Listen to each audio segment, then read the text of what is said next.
And the front awning makes the cabin below many degrees cooler.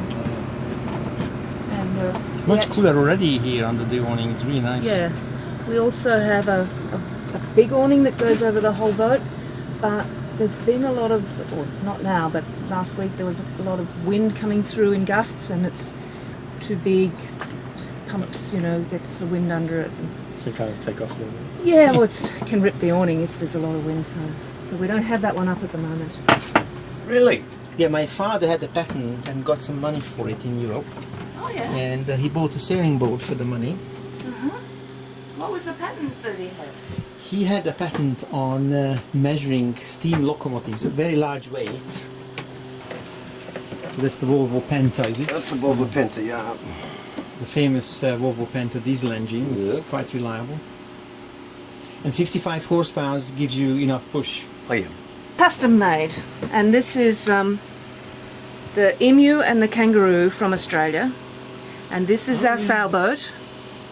Wonderful. Coming from Australia, and then this is Palau with the Palau story here, and Yes. then they have the fish underneath. Beautiful. Yeah. This is really something. You couldn't refuse this one. And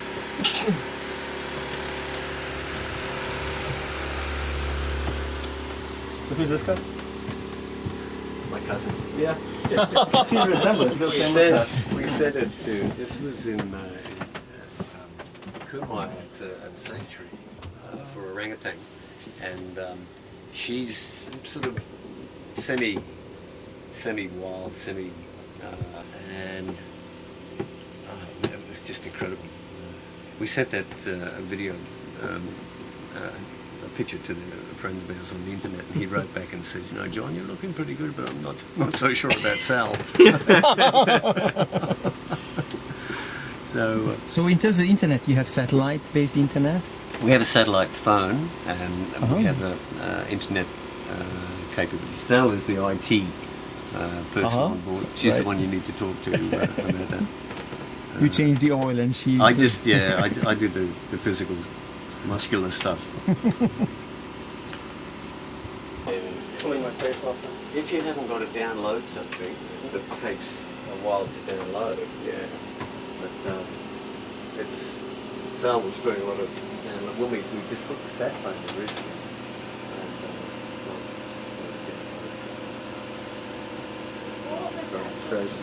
be a bit dicey in this area, so we thought we'd get a sat phone, and we talked to another yacht, and you know, did a little bit of research, probably not enough, and so we ordered from a supplier. I'm so sorry I broke this. No, it was broken already. It was It's okay. Boat's gonna sink now.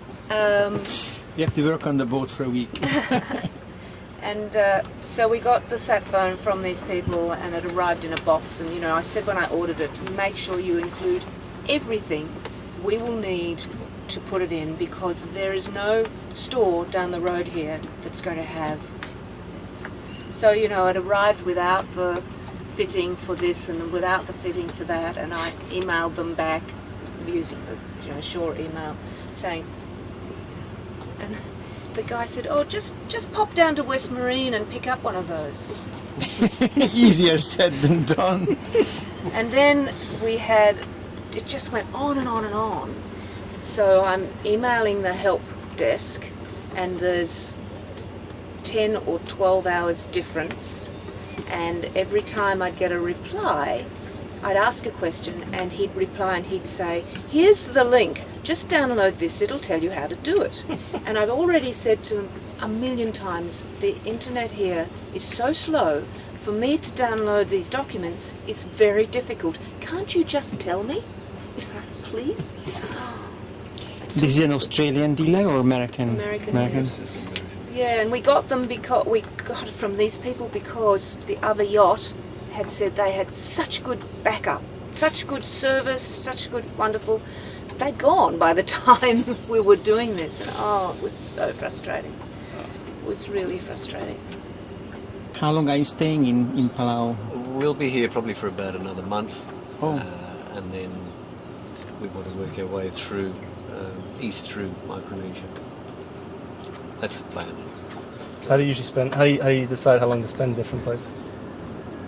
Just however you like it. Yeah. I mean, we had no idea how long we were going to. We thought initially we'd spend about 2 or 3 months in Palau, and that's So it's now 10 months. 10 months. Yeah. On this spot? You've been on But this we've spot? we've only recently Here come in back. We Palau. went down to Indonesia for a couple of months to Raja Ampat, so we've only just. Oh, that's come a back wonderful couple of weeks diving ago. area Oh, it's here. fantastic. Yeah. Have you dived there? No, but I had friends who did.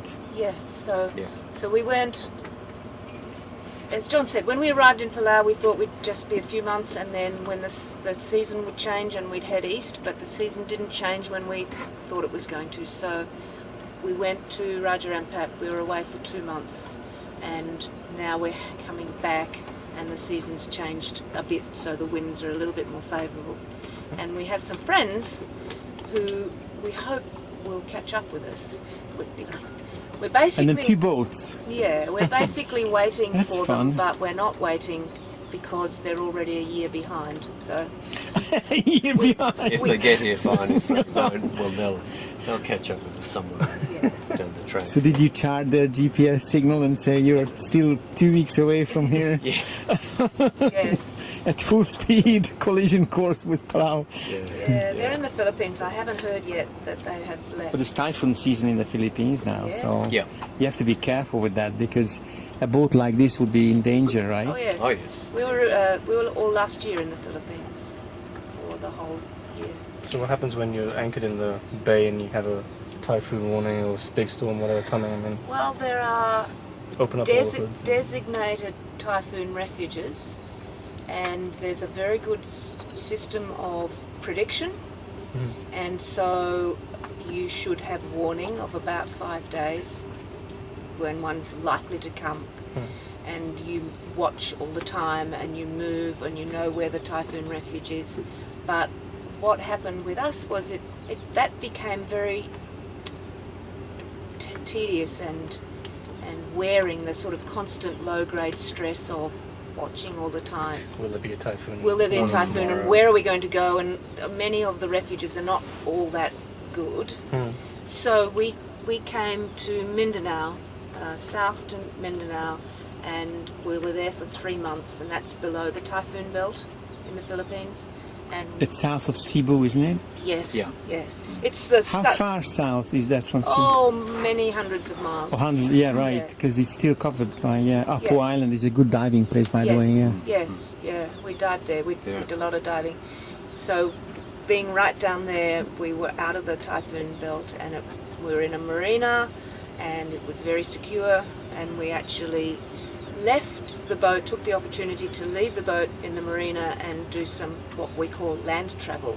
Just we went to northern Thailand and to Laos. Oh, you actually flew. Oh, Yes. South of China. Yeah. So where we So left the boat in to the Davao, Philippines. In the marina, yeah. in the marina, In the marina. and then flew. Uh-huh. Had a holiday. Yeah, holiday. So how did it feel to sleep in a hotel room after the boat? You strange for the first couple of days, right? Because you get used to. I remember when we had our sailing boat, we used to have summer holidays on there, and when we went back home, I always felt that I'm still on the boat. You were still rocking a bit, right? I can stretch out. Get a king size bed and Sleep like Hot stuff. baths, right? Hot baths every day. And the amazing thing, of course, we've probably done land travel every year for maybe a month. And so you go into the hotel and there's television with cable. Fast. Yeah, but cable television, it's CNN, and it's the same as it was 12 months before. It's like, there's no news, there's nothing. Oh yeah, we are not watching any news. There's no point watching news. Internet maybe, but that's it. I mean, it's all propaganda, basically focused, pre-planned and Yes. pre-programming brains kind of idea. But the trip to Raja Ampat that I was telling you about was wonderful. We dived down there for about 6 weeks. It's just fabulous diving. It's got the biggest biodiversity of any area in the world. Yes, 36,000 species, I Yeah. understand. Yes. Yes. Yes. And when you dive down there, you realise just exactly what they're talking about. We've never seen so many. We thought there was a lot of fish here, but Raja Ampat is amazing, just amazing. But it's different. Different diving, Different yeah, completely It's different. mostly small stuff, isn't it? Yeah. You don't. Well, you get big stuff too. Big Not as stuff many, too? certainly not as many sharks as you do around Palau. You know, it's a different. Here is a different style of diving down there. Yeah. They both have, have their own lovely parts.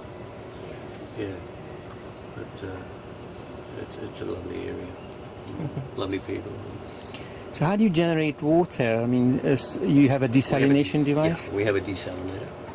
Yep. And then you run that from the solar panels probably, right? You have electricity, batteries. Yes. So it's 12 volt. And that's your VHF, right? Somebody's calling in. That's always on. You said you catch the water on the, is it the grey or the Yes. blue? So the grey- when Oh, we're that's stopped, rainwater. when Yeah. we stop, You have to look at that. Yeah. Rainwater. Yeah. we can catch the water. But when we're on the move, then that's not there. That's all taken down. Yeah, we have 2 tanks, and that's a total of 500 litres. And you can chew through that fairly, quickly if you're not careful. Like if you wash dishes with a lot of water kind of thing and Yeah, and drink a lot of water. Shower. a Showers. couple of showers a day, and you can chew through the water quite quickly. But our water maker, it's only small, it makes about 25 litres an hour, so that's quite adequate. But it's enough to drink if you need drinking Oh, water. goodness me, yeah. In the It's middle more of than- nowhere, you need Yeah. drinking water. It's Yeah. more than enough for that. That's so no problem. we run it for 5 hours every second or third day when we're away from rainwater. So that's enough. It's better for the water maker to run it for a long time intermittently than if you run it just for an hour. It uses some fresh water to clean itself, and you need to run it for an hour for it to do all of its business, and then after that is water that you're going to get to keep.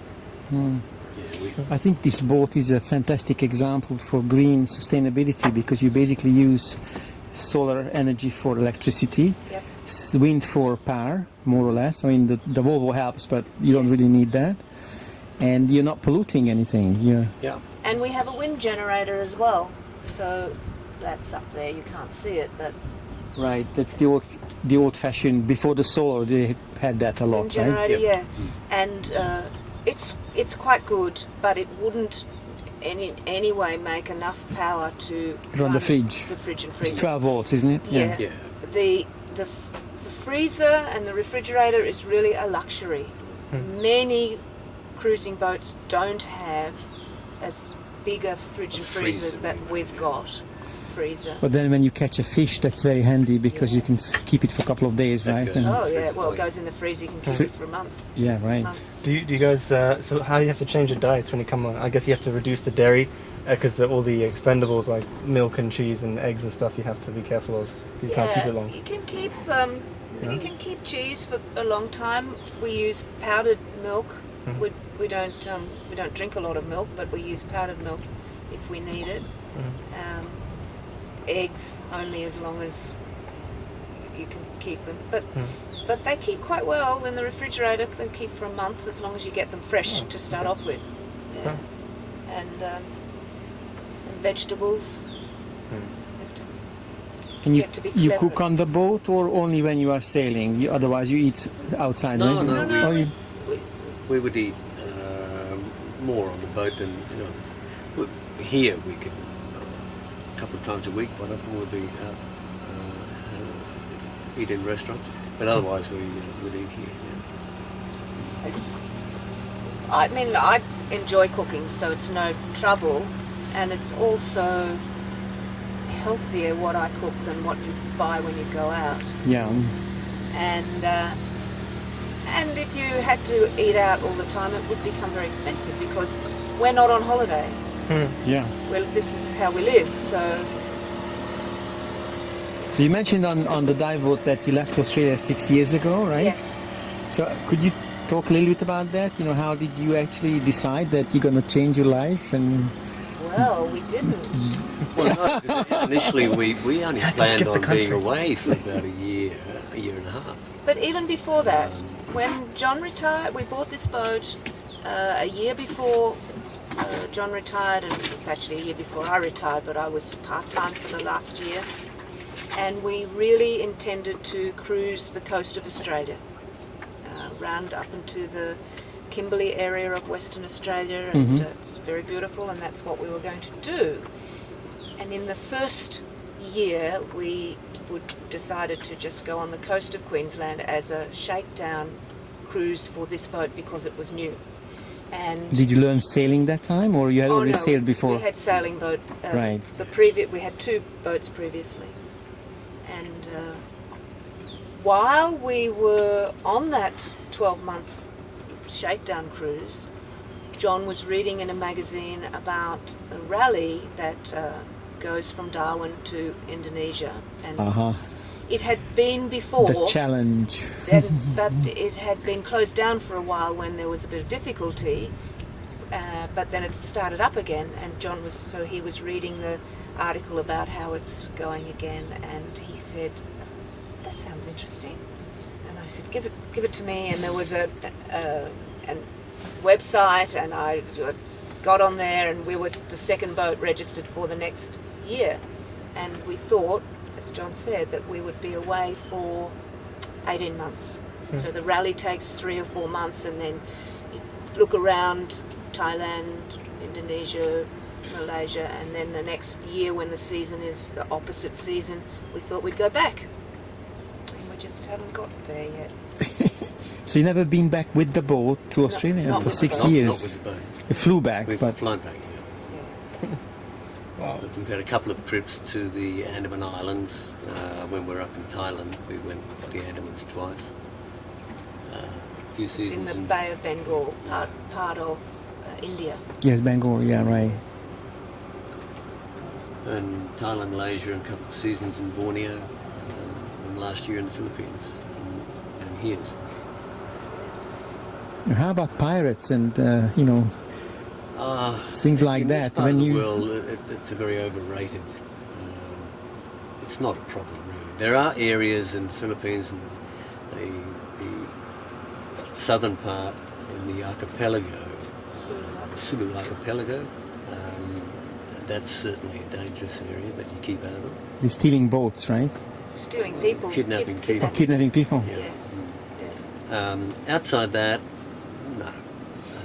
It's not really. Yeah, because the real pirate problem is off the coast of Somalia. Right. Yeah, so, and those pirates are more and more active, and they yachts have been taken from them and people killed, and so we didn't ever intend to go that way.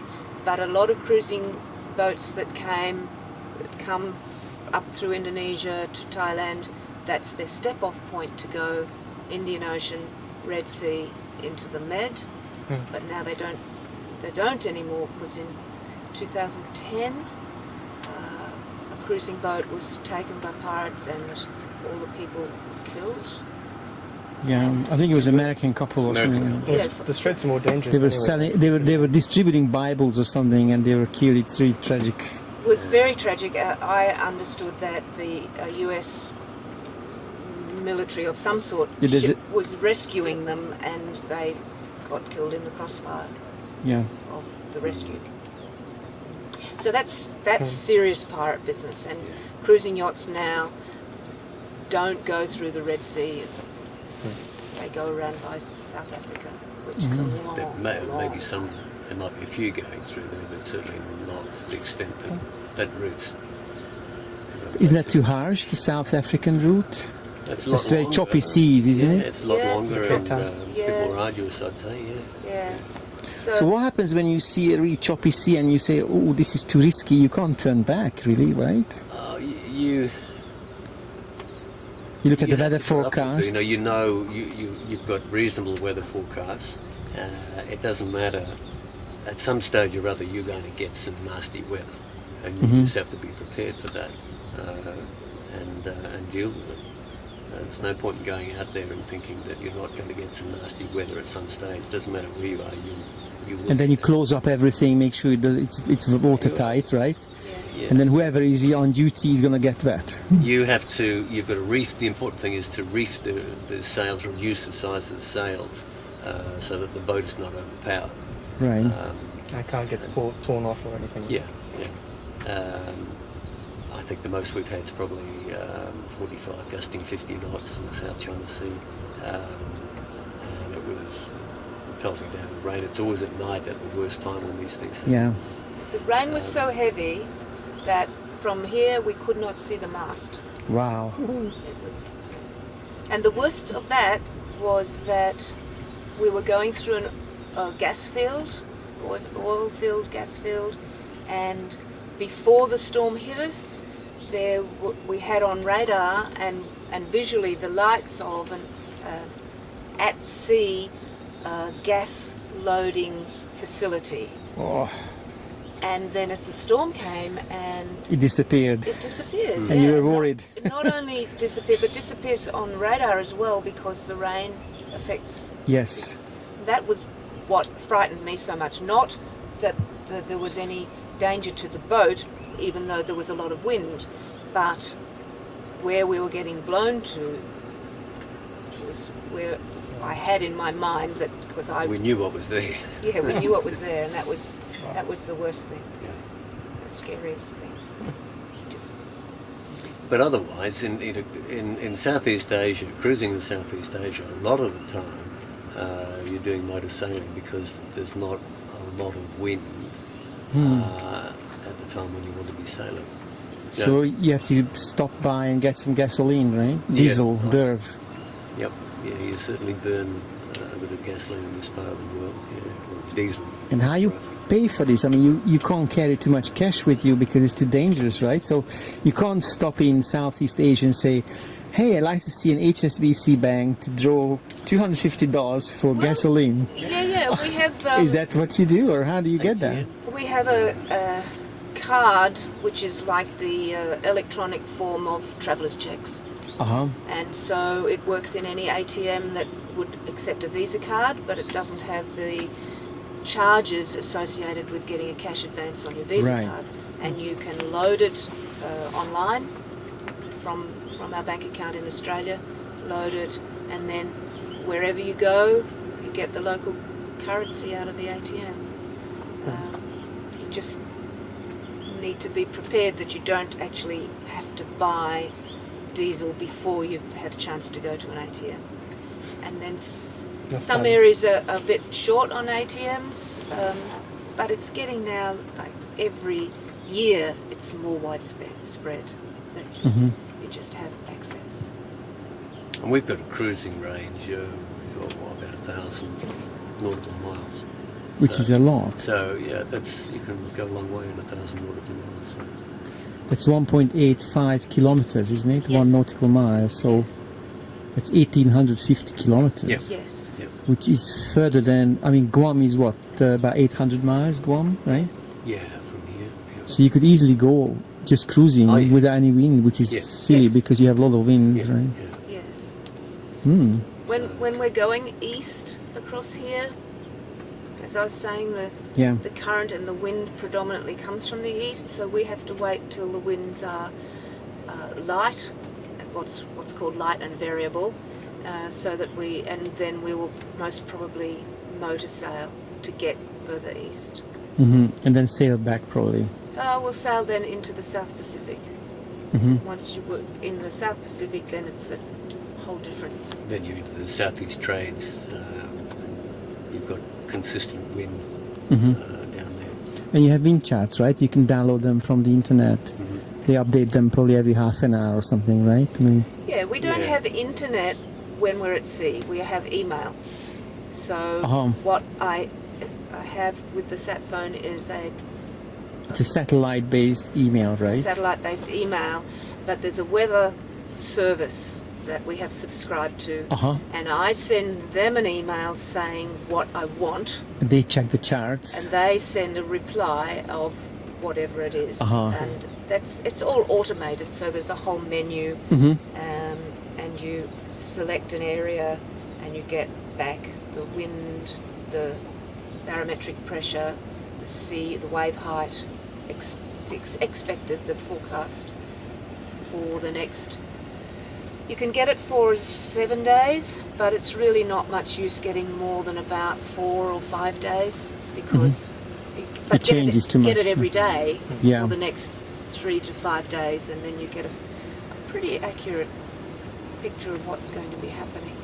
So what is the longest stretch that you traveled? You know, I suppose you've been on the road, so to speak, for maybe 2 weeks at a time. Well, in the we worst, haven't No. yet, because it's close all up through there. Close. Yeah. 6 days is probably the longest. At From sea, Borneo, yes. seeing only water. Yeah, Yes. Borneo to Sulawesi.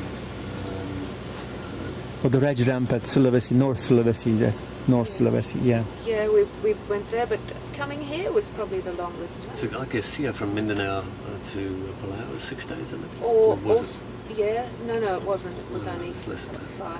Anyway, Yeah. but 5 or 6 days is our longest so far. But once again, we're going further distances that way. It's a very big ocean and small islands. So really, it's not until you're in the South Pacific that you get from the coast of America going across the South Pacific. You've got some big jumps there of a couple of weeks, I guess. Likewise across the Atlantic. But other than that, what we do is small potatoes compared to that, right? Mm. Which is good, because it's. Although some people say that the long trips are easier than doing the short 4 or 5 day ones. You don't get a chance to actually get your biorhythm going. When you get into a marina, you have to radio ahead, right? And say, we are coming, we like to have a berth, Yep. right? And then you have to pay per day for that? Or? Mhm. Yes, and the costs vary, but can be quite considerable. Like $30-50 a day or something Yes, like that, right? Yes. Depending on where you are. Yeah. Depends where you are. So in Australia, marinas, I don't think you'd find one under $50 a day. Probably more like 70 or 80. It's almost a hotel, a small Yes. hotel room, right? Yeah. In Malaysia, marinas are very inexpensive. Some of them only $11 or $12 a day. In the Philippines, there's not very many, and most of them are really quite expensive, like prohibitively expensive. But the marina at Davao was new and quite inexpensive. Yeah, it's inexpensive. Yeah. I forget how much it was, about 25. About $25 a day, and that included power and water. We were running an air conditioner. at Yeah, the station. like here, you don't get any power, right? So you don't need any power, no water, nothing, right? You just We can pick just up. a spot, Yeah, this is just a spot. and you pay extra for anything else, No, we can get water from Oh, yeah, right. Sam's Right. if we We need need it. right? Yeah. So for all the power and the extra stuff, you'd have a dock with all the electrical Yeah. Yes. house plugged into. Yes. Wow. the- Not bad. yeah, sure. And then you have the Coast Guard stopping you, or how do you enter, let's say, Republic of Palau? You have to declare yourself, or you radio ahead, or Yeah. When you arrive here, you ask permission to Well, enter the actually, country, right? we've I mean, it's already- like a passport. you actually tell them that you're coming well before. When you actually arrive, you call them on VHF. You go to the dock. The port control have organised immigration, quarantine. Do you have to actually go to a particular dock? Yeah, Yes. Yeah, the main Yeah. dock here, Yes. Oh. where the ships come in, and then you're met there by immigration, customs, quarantine. And they check the boat, or And- they might come on the boat Yes. and They check come on for the boat. drugs or whatever, Come- right? Yes, Yeah, they yeah, can. yeah. They Come on the can. boat, and then you go through all the paperwork of each department. Ownership and all these kind of things. Yeah, Passports, right? all that. Yeah, It's just well, it's far more involved than flying out from the airport and just going through immigration customs there. Yeah. We have a lot fewer boats going through than passengers on the plane, obviously. So. Yeah. And the visa, I mean, you've been here for 6 months. I think our visa is for 3 months or maybe 1 month, I'm not sure. One month, One and month. then we can extend twice. Uh-huh. So you get 3 months. You have to leave the waters of Palau and come back? Or? After what happens After here? 3 months. After 3 months, you either leave, or if you have a good reason that you can't leave, then you can apply to the Director of Immigration, and he'll give you another month. Then, and a lot of people do that several times, but rather than take advantage of that, we left after 4 months and we went to Yap, Uh-huh. and then we came back. And when we come By back, boat? yes, we sailed to Yap. Wow, that's great. When we came back, then it starts the 3 months Of course, again, new start. and then we went to Raja Ampat, and so we've come back and we've got another time. We'll be gone, I hope, before that 3 months. Yap is about 400 miles from here, something like that, right? Yes. So how long will it take you there to get there? About a week? No, it didn't Less take us than that that? long. It took us 3 days. Because you go day and night, right? You Yes. don't We stop. had quite good wind actually. Going No, up no, to, no. No. Good wind coming back. Coming We had back from very Yap, bad wind that's going there. right, But it took 3 days. Yeah. And then you are every 4 or 8 hours. You are on duty every 4 hours, right? We try to do 4 hours. Shifts. Shifts, At yeah. night, 3 to 4 hours. So you sleep 4 hours. The other one is on the boat. Yeah. How long does it take to get used to that? You said your bio clock to settle, right? About 4 days. Yeah, actually, after 4 days is probably better. The first couple of days you feel Darling, it's going to rain. is it? Close the Yeah. door, Jill. Oh dear.